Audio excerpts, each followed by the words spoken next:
You are looking at a weekly chart of the Nasdaq. Welcome to my daily review. Today is Wednesday, May 29th. And I just wanted to point out a couple of things here on the weekly chart on the Nasdaq. First of all, my point is that it's made a big run, but it's really a small move in the grand scheme of things. The Nasdaq went from 6,000 to 16,000 from the March 2020 to November of 2021. That's a very short period of time.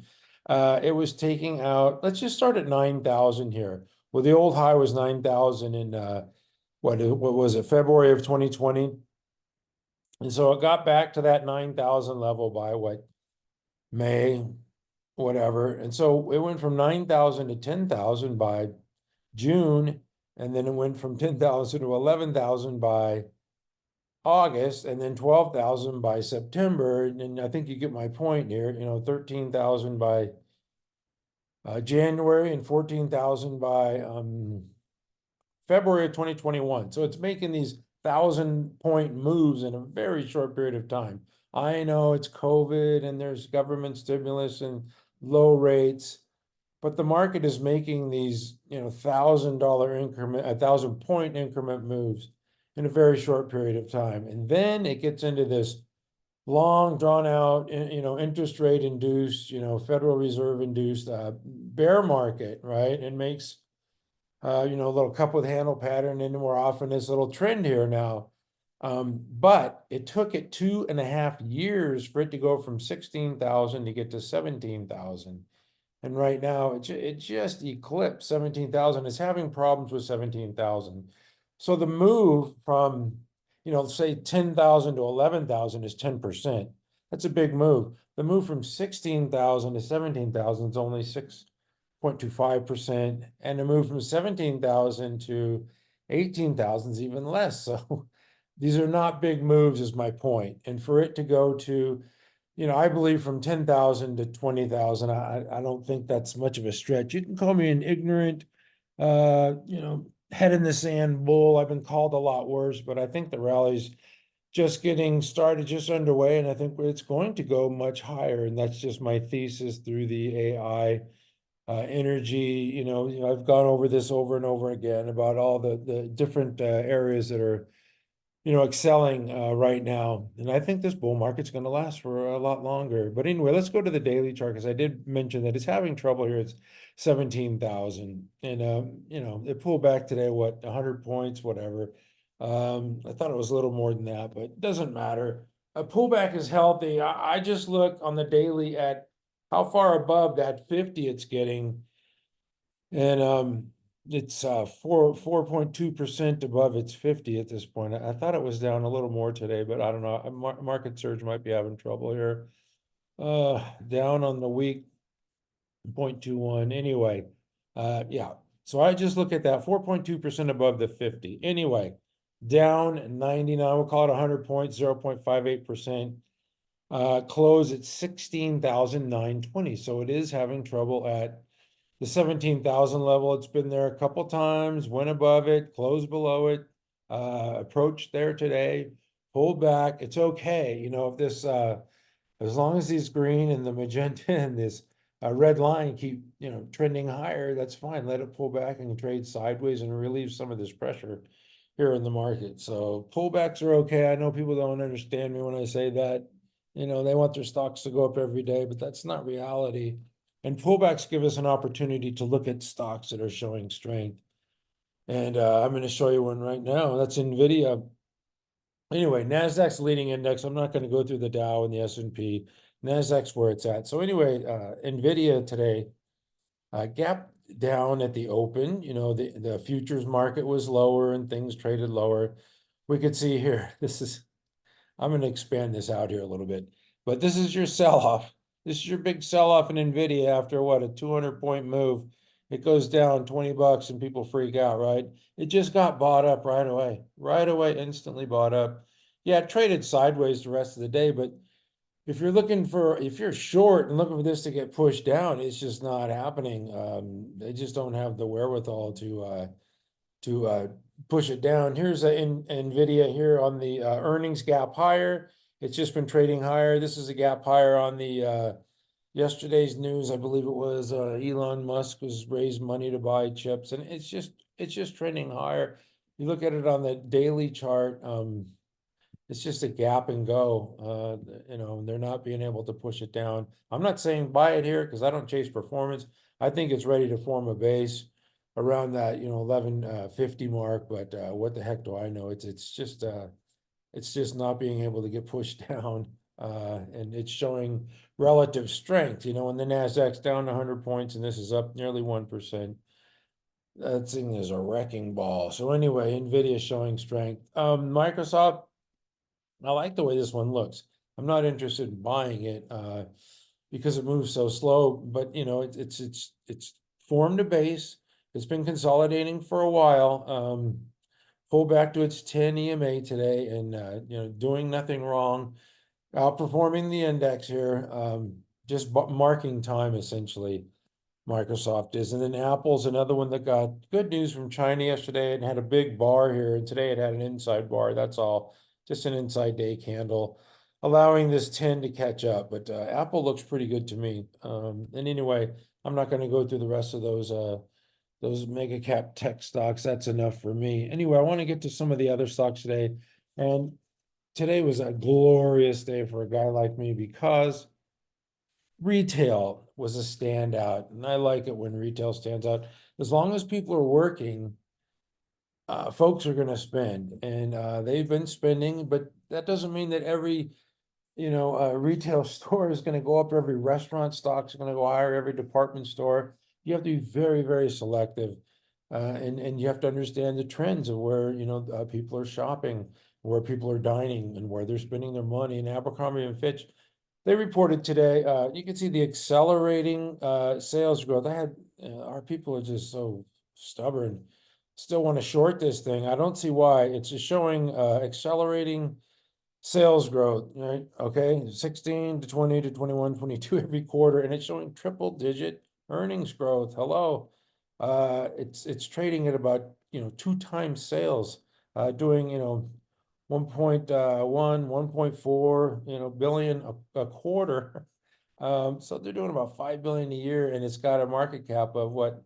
Almost 10 billion now. So roughly about 10 times sales. I included some slides on MC stock charts today about Abercrombie and Fitch. And the reason why it has a move like this is obviously, there's some shorts in there, 16% short interest here. So they have to cover, they were wrong, and the longs were right, and you just got to deal with it and move on. You can see this earnings line is just heading north, and the stock broke out of a base here and just trading higher. So congrats to the longs at Abercrombie and Fitch. You can see it moving in pre-market, and after those numbers, it was just a gangbuster move here. So that's a move not to be ignored. This is a power earnings gap higher, 24% with the massive volume. And that is definitely a nice short squeeze today. So congrats to the longs at Abercrombie and Fitch. Dick's Sporting Goods, another stellar report. Their CEO is doing a fantastic job. Yeah, 16% move. Thank you very much. Made a new high above the old 225.79. Big volume move. I like this. I don't like it as much as Abercrombie and Fitch, but I like Dick's. And I didn't have a chance to listen to the conference calls, like where their strength is. They usually say, we saw strength in, golf or, golf wear or footwear or whatever, outdoor activities. I don't know, baseball. They'll usually tell you, and you could pick up, if Yeti's doing well or if CROX is doing well. Dick's sells Hokas and all that other stuff. So they're a good barometer for the retail, outdoor sports. And just technically, the stock, traded below the 50 now, just blasted through all its moving averages. So probably going to start another uptrend. So Dick's looks fantastic to me. And the last one in the retail earnings group is CAVA, which reported a strong quarter. A couple people contacted me in pre-market saying, no, it was a good quarter, blah, blah, blah. And I said, yeah, it's sold off because profit taking, right? I mean, you got to expect that. After a move from 31 to whatever I said last night, 80 something, you got to expect some profit taking. That's fine. and they took it down to the 21. Technically, all this thing did was just trade down to the 21, find support and bounce nicely. So that's what you want to see if you're a long of this stock. Here it is in the morning, the sell-off at the first half hour, 35 minutes, and then it had enough there at 74.26, and buyers come in. You know, people take their profits, and then buyers come in, and this thing ran up all day long. You know, some profit taking towards the close, but very nice move for CAVA. I did listen to the CEO, and you know, they have a lot of room for growth. They're just starting to get, you know, just starting to get their feet on the ground here. And I've never tried it. I don't think they have one in my area, but they're mostly through the South. What does it say? 309 restaurants. Okay, 24 states, mostly in the South, Washington, D.C. I know they have them in Texas and Florida and all that. So anyway, CAVA looks good. Like I said, technically just, you know, down to the 21, made a new high with volume. That, you know, that's what you want to see. If you bought it down here, you know, there's nothing to do. You just watch your money grow. So congrats to the longs there at CAVA. Fantastic move. On holdings, this one I mentioned earlier about how it broke out of this stage one base here, and this thing looks like it just wants higher prices. And there's no telling how high it can go, and it could certainly take out that old high from the old IPO days. So very strong group, top 20 group. You know, they got Deckers and Crocs and Skechers and Birkenstocks, and this group is doing well. Shoe Carnival is another one that I got to switch to Shoe Carnival. Made a new high today, broke out of a base and made a new high. So these stocks are doing well. Crocs is another one, just classic textbook cup with handle, move higher. Just had an inside day today. You know, the Nasdaq was down. What did I say? I don't know, 0.5%, 0.6%. This one is down. You know, when you have a growth stock, should be going down 2 to 3 times the index. This one holding up less than 1%. So Crocs looks good as well, breaking out and you know, just having an inside day today. That's what you want to see. CHWY. This is definitely breaking out of you know, talk about a waterfall, man. This is a big ski jump there, and finally breaking out of a stage one base, still 47% off its 52-week high. You know, it's up 30% this week, but they had good earnings as well. So, you know, I don't know Chewy. I don't really follow it, but you know, you can't ignore a move like that. That's fantastic. So the retail looks good. I'm going to move on from retail, except for I lied. I'm going to go to ELF. ELF, you know, people get upset. You know, ELF's down $9 today. Well, it went from, you know, with ELF. Just this is my take on ELF. It made a low here, sold off after the Ulta Beauty shenanigans. Made a low at 153, tested the low, retested it, and then gapped higher with earnings. That's a massive gap higher. It's a massive move from 150 to what, 197? Okay, $47 in a couple sessions. And you can see this RS line just ramming right through the moving averages. To me, it's a buy sign or a sign of strength. But today, just, you know, pull back a little bit. You know, it's okay. You got to let the moving averages catch up, and you can see this green line here is just showing that it's forming a base, and we don't want the right side of the base to just rally right up. We know how those tend to fail and pull back and really struggle. So if it just trades sideways, it's fine and allows these moving averages to catch up. You can see the 10 now is traded through the 21, and they're starting to trend and get stacked here. The 10 is through the 50, and soon the 21 will be through the 50 as well. So ELF is looking good technically to me. And if it just trades sideways, like I say, if it trades 175, 185, I'm a happy camper. And just give it some time. These guys have the outstanding fundamentals, which I particularly happen to like. Anyway, I'm going to move on to some of the drug stocks. Drugs are completely out of favor right now. I don't know what's going on with it, but they're just having a hard time.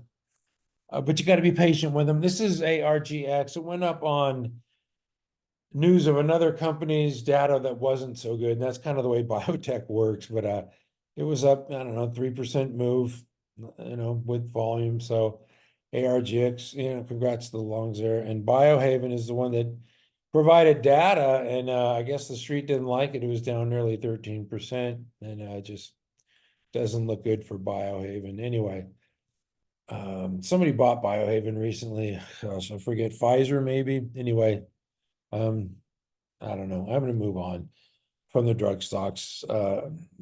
Except for Eli once again. Eli Lilly is one that I have on my ready list. I kind of like double bottom base here, just trading sideways. As long as it's just marking time here, that's fantastic. Trading tight. And Novo, I even like a little better.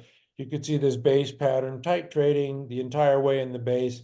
Now it's pulling back to its moving averages and lighter volume. This is textbook stuff here for Novo Nordisk. You just got to be patient with it. It could still pull back to its 21, a couple more sessions the rest of this week, and before it, I would expect it to bounce off the 21 if it trades there. So just looking good. Novo Nordisk. Anyway, that's it for the drugs. I got to go to the cybersecurity stocks because CrowdStrike is reporting they've been upgraded a couple times this week alone, and not really, kind of a muted response. Pulled back to the 10 today, but they report earnings on Tuesday, I think Tuesday the 4th. And I believe this is the king of cybersecurity. This thing is setting up in a base. It looks fantastic. I think they're going to crush the numbers. I'm not saying what the stock is going to do, but if you trade it, I could share with you my formula for owning a stock into earnings. I take the greatest single one-day loss during a session, which is 10% in the last 12 months, the last year. 10% drop is the biggest drop. And then I add a 5% stop loss to that. So a 15% cushion you would need going into earnings. So I'd say you'd probably need about, to buy about 300 here to hold this thing into earnings. If you got it below 300, you're good. If you're at 300, you're present. If you bought it above 300, you might want to think about, risk management and, going in a little lighter there. But I like Crowd. I think they're killing it. I think they're the king of cybersecurity, and I think they're going to crush it. Not saying I know which way the stock's going to go, because I certainly don't. But you would hope that strong earnings are rewarded. And I'm going to get to that in a minute. Gen Digital, another cybersecurity stock. Gap higher. I'm watching these earnings. Gaps higher.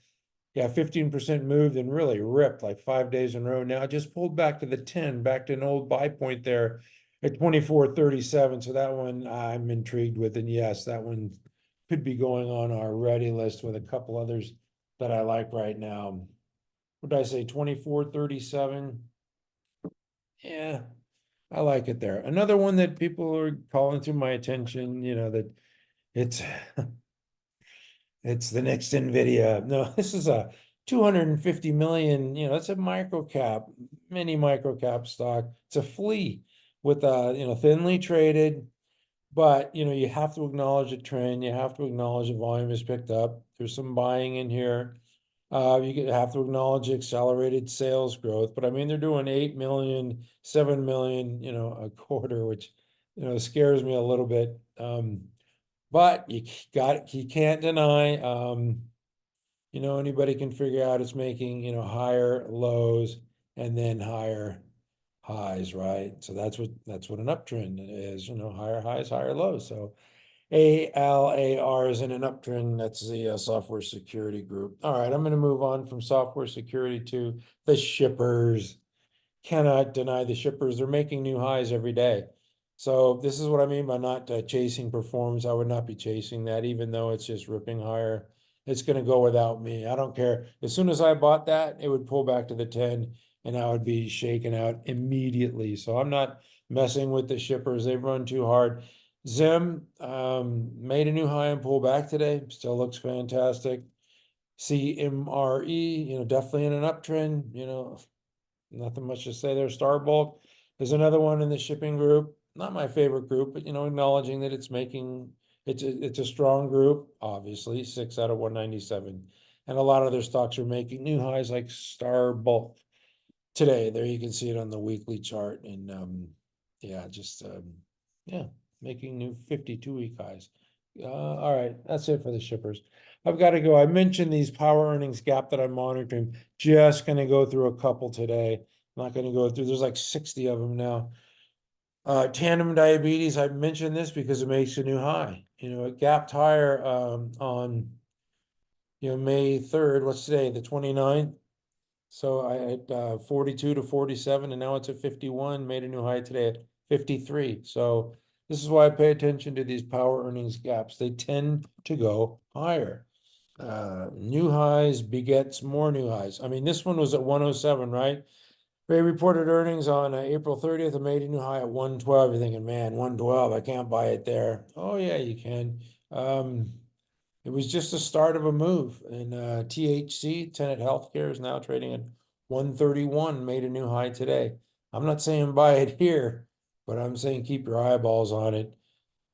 This here was the classic breakout and then pull back to the 50 right before earnings. So the first time it pulled back to the 50 from a base now, it traded higher. So now there's no base here. This is in no man's land, just trending higher. It's in a power trend, but yeah, I'm not going to chase it. I'm just acknowledging strength, okay? VITL, this is one that gapped higher. Following earnings on May 9th, yeah, 27% move. And you think that day the high was it was 33 to 39 was the range, and today it made a new high at 41.97. So just acknowledging there's a lot of them. I'm not going to go through all of them. I'm going to stop right there, except for I'm going to acknowledge some of our stocks on our ready list. I normally don't do this because it's kind of MC stock charts, people know what's on my ready list and what I like coming out of a base. I like stocks in bases. I don't like buying stuff that's way extended. Netflix I had on the ready list, and this still looks good. It's pushing away from its base, but with the Nasdaq hurting today and selling off, this one's showing strength. So that's the things that I look for on days like today. Another one that's on our ready list. Hood, they announced a 1 billion buyback yesterday, and then traded up to 21.14 was the high. So it closed at the high of its daily range there, 94% of its daily range. So that looks good to me. 21.21 was that old high. So let's see it get above 21.21, which was the high from last week. But another one, I already went through those. Okay, I don't want to give away too much. Anyway, it was a down day today on the Nasdaq. That means my video is shorter, right? And so with that, I am going to say good night. Thank you for watching. Except for I lie, I have one more thing. In honor of the great Steve Jobs, I have to go through some of these earnings reports tonight, and I don't have time to dig into these hard. So I just look at the surface numbers. Did they beat or miss? Did they guide lower? And Salesforce did it again. They beat, on the top and bottom line, but then they, lowered guidance. If they're really kicking, if they're doing well in AI, they should be raising guidance, and they're not. And so this thing's going to get hammered tomorrow, down 17%. This is a component of the Dow Jones Industrial Average. So if you own ETFs in the Dow Jones, this is going to definitely affect it tomorrow. Did not like the way they reported that quarter. I mean, come on, Mark. If you're really killing it, you got to guide higher. This is OKTA, which has been, just consolidating in a base, traded below the 50, but it looks like it's going to rally through it tomorrow. It's at 100 after hours. You never know. I don't trust after hours or pre-market or any of this shenanigans, but it looks like with that report, it's going to trade higher. Tomorrow, NTNX, no such luck. I looked at the report and it looked good on the surface, looked okay on the surface, but it's selling off certainly after hours. So, made a big move from 58 to what, 70, 73. So maybe it'll pull back to I don't know, the old buy point there, 66. We'll have to wait and see. Yeah, that report wasn't that bad for a 12% drop. AI had a nice report, and they're up nicely after hours, so good for them. That's what we want to see. Path dropped a bomb. One of their executives is leaving. This thing is a mess. That's why I say, and even though indexes are trading higher, we're in an uptrend, we're in a bull market, you have to select the right stocks. This is definitely not one of them, down 30% after hours. So market direction and stock selection is how you're going to be successful in the market. And, we've been doing a pretty good job of it at MC Stock Charts. So knock on wood as I tap my head. All right, HP after hours, okay, up 2%, we'll take it. Agilent, I don't think it was quite so lucky. Yeah, they lowered guidance down 13%. And then AEO could not pull the same trick as Abercrombie. And it's going to get a little haircut, I think, tomorrow. We'll see. You never know how it's going to react. Just like CAVA today, sold off and then bounced higher. But this has been consolidating and down 7%. It doesn't look good for that one. Anyway, the last one I want to get to, the one I'm most interested in, because I think it's going to carry the group, and that is, oh wow, it's up 67 now. Oh, when I was looking at it, it was like 63. Our friend Charlie Giancarlo, who worked with John Chambers at Cisco Systems, is the CEO here. He's a sharp cookie, knows what he's doing, but still, you're always at the mercy of the cycle, the business cycle. And so this business cycle for the data storage group, the hardware group, now remember, Dell's reporting tomorrow, and the hardware's doing well and the software's not. That's about the best I can say. I don't know why, but you can't argue with it. And they reported tonight. Very strong quarter. They raised earnings guidance, and so it's going to get rewarded tomorrow, it looks like. And so if you own MU or if you're thinking about buying it, I would expect, Pure Storage to help this group, which is, top 10 group now. MU set up in a base, looks very good. NetApp, another one in this group.